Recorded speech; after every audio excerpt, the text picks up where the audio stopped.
So every time I went to, still getting used to this mouse. Every time I went to the old software, it would tell me to launch G-Hub when I clicked on the mouse. So launching the G-Hub, and you can see it only turns on when I press the button, and then it turns back off. So what I did is what you guys told me to do. Click on settings, go to, oops,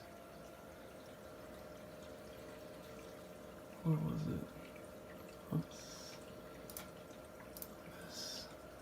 And then settings,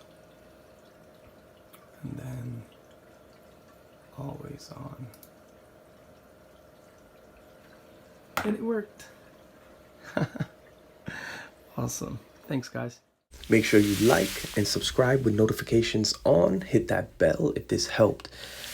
Giveaways happening soon at 100 subs for a DJI Osmo.